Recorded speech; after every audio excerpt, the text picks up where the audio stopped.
আজকে আমরা আলোচনা করব ক্লাস 10 এর জিওগ্রাফির চ্যাপ্টার 1 অর্থাৎ ফার্স্ট চ্যাপ্টার, যেটা বহির্জাত প্রক্রিয়া, সেই চ্যাপ্টারের কিছু গুরুত্বপূর্ণ টপিক নিয়ে। এবং আজকের যে আলোচনাটা আমরা করব সেটা গল্পের ছলে হবে এবং সহজ ভাষায় তোমাদের কাছে তুলে ধরার চেষ্টা করব। তাহলে চলো আমরা ধীরে ধীরে টপিকগুলো নিয়ে আলোচনা করি।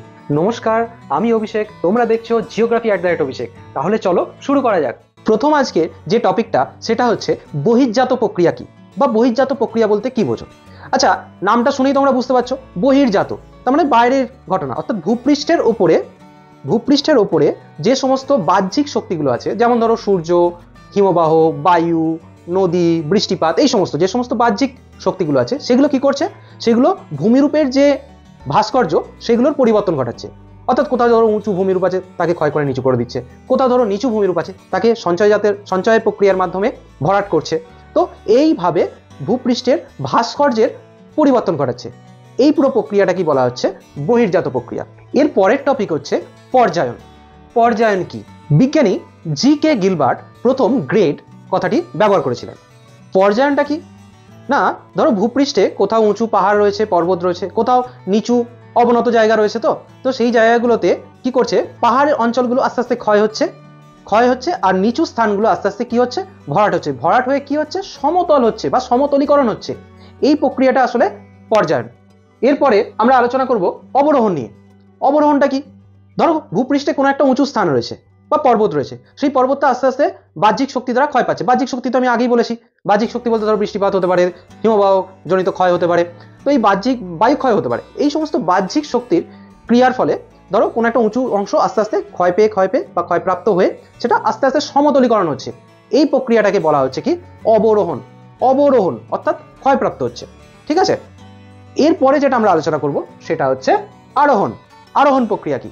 আরোহণ প্রক্রিয়া কি, ধরো ভূপৃষ্ঠে কোনো একটা নিচু স্থান আছে, সেই নিচু স্থানটা আস্তে আস্তে ধরো হিমবাহ, নদী, বায়ু ইত্যাদি দ্বারা বাহিত নুড়ি, কাঁকর, বালি দিয়ে সঞ্চয়জাত পদার্থ দিয়ে ভরাট হয়ে সেই নিচু স্থানগুলো আস্তে আস্তে ভরে ভরে সমান বা সমতলীকরণ হচ্ছে।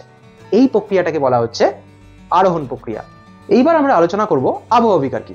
আবহাওয়া বিকার নামটা শুনেই তোমরা বুঝতে পারছো যে আবহাওয়ার বিভিন্ন উপাদান, যেমন সেটা কি হতে পারে, উষ্ণতা, বায়ুপ্রবাহ, এদের দ্বারা শিলা কি হচ্ছে, ভূপৃষ্ঠে যে শিলা সেটা যান্ত্রিকভাবে কি হয়, চূর্ণ বিচূর্ণ হয়, আবার রাসায়নিকভাবে কি হয়, দ্রবীভূত বা বিয়োজিত হয়ে ওই আদি শিলার উপরেই যখন অবস্থান করছে, ওই চূর্ণ বিচূর্ণ পদার্থগুলো ওই মূল বা আদি শিলার উপরেই যখন অবস্থান করছে, এই প্রক্রিয়াটাকে বলা হচ্ছে আবহাওয়া বিকার। এরপরে যেটা আমরা আলোচনা করবো সেটা হচ্ছে ক্ষয়ভবন। এখন আবহাওয়া বিকার তোমরা বুঝলে, এই আবহাওয়া বিকারের ফলে যে চূর্ণ বিচূর্ণ পদার্থ যেগুলো মূল শিলার উপরে অবস্থান করছে বা রয়েছে, সেগুলো যখন বায়ু দ্বারা বা নদী দ্বারা বা হিমবাহ দ্বারা বহন কার্যের ফলে এক স্থান থেকে অন্য স্থানে অপসারিত হচ্ছে, বা এখান থেকে ধুয়ে মুছে নিয়ে অন্য জায়গায় ফেলে দিচ্ছে, এই যে এখান থেকে অপসারণ ঘটছে, এই প্রক্রিয়াটাকে বলা হচ্ছে ক্ষয়ভবন।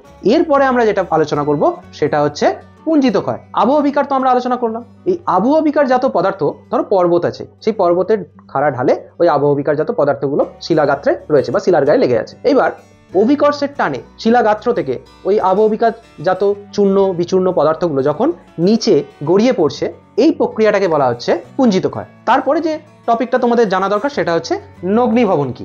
নগ্নিভবন হচ্ছে আবহাওয়া বিকার, ক্ষয়ভবন, পুঞ্জিত ক্ষয় এদের মিলিত প্রক্রিয়ায় ভূপৃষ্ঠের ওপরে যে আদি শিলার উপরে চূর্ণ বিচূর্ণ পদার্থগুলো ছিল সেগুলো যখন অপসারণ হয়ে গেল, তারপরে ভূপৃষ্ঠের যে নিচের অংশটা সেটা বাইরে উন্মোচিত হয়ে পড়লো বা বেরিয়ে পড়লো, এই বিষয়টা বা এই প্রক্রিয়াটাকে বলা হচ্ছে নগ্নিভবন। এরপরে যে টপিকটা ইম্পর্টেন্ট সেটা হচ্ছে ট্যালাস বা স্ক্রি। ট্যালাস বা স্ক্রি কি, ধরো পার্বত্য অঞ্চল, উচ্চ পার্বত্য অঞ্চল, দিনের বেলা শিলার ফাটলের মধ্যে জল ঢুকে গেল, সেই জলটা রাত্রি হলে কি হবে, বরফ হবে। বরফ যদি হয় তাহলে শিলাগাত্রে কি হবে, আয়তন বাড়ার ফলে শিলাগাত্রে এই বরফটা চাপ দেবে, চাপ দেওয়ার ফলে শিলাটা ফেটে যাবে।